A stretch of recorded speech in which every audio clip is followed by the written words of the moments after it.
Question 6, explain why this and this are composite numbers. तो हमसे question पूछ रहा है, तो ये क्वेश्चन कह रहा है कि हमें बताना है कि ये और ये कंपोजिट नंबर्स हैं। अब कंपोजिट नंबर क्या होते हैं? वो सभी नंबर्स जो वन से बड़े हों, जिनका वन और मोर फैक्टर्स हों।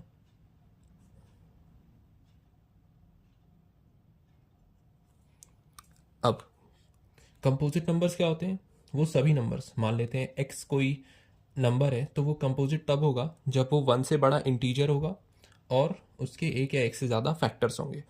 तो इस नंबर को अगर मैं सिंप्लीफाई करूं तो इसमें 13 कॉमन आ रहा है, तो 13 को कॉमन लेके मैं लिख सकता हूँ 77, 7 into 11 plus 1 which is 13 multiplied by 78।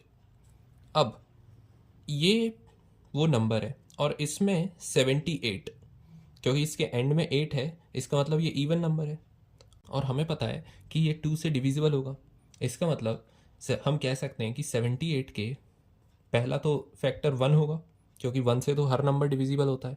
78 का एक फैक्टर वो खुद होगा, 78 से भी वो डिविजिबल होगा, क्योंकि 78 को अगर 1 से डिवाइड करें तो आंसर आएगा 78।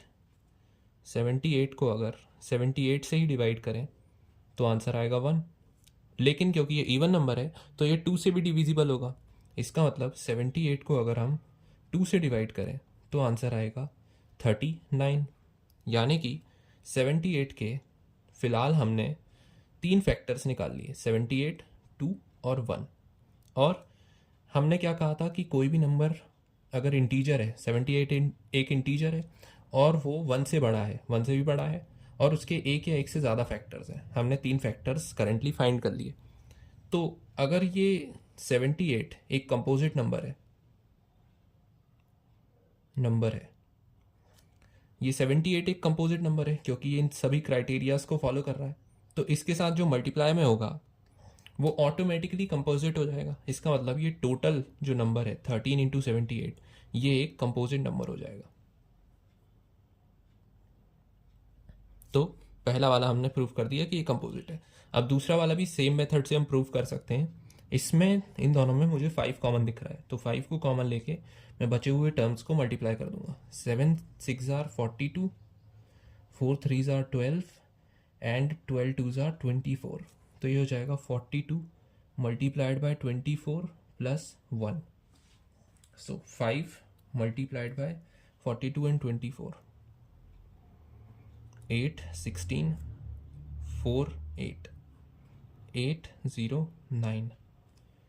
तो ये हो जाएगा 908 प्लस 1। 5 मल्टीप्लाइड बाय 908, 909, क्योंकि 1 ऐड हो गया। अब ये नंबर मुझे 9 से डिविजिबल दिख रहा है। पहला पहला तो ये नंबर 1 से डिविजिबल होगा, अकेला 909।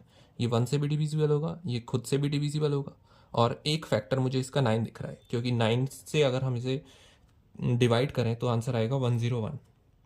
तो सेम इस नंबर के भी 3 फैक्टर्स आ गए, यानी कि अगर इस नंबर को हम 5 से मल्टीप्लाई भी करें तो भी 3 से ज़्यादा ही फैक्टर्स आएंगे, मतलब तो भी उस नंबर के फैक्टर एक या एक से ज़्यादा रहेंगे और ये नंबर 1 से भी बड़ा है, हेंस ये नंबर भी कंपोजिट है।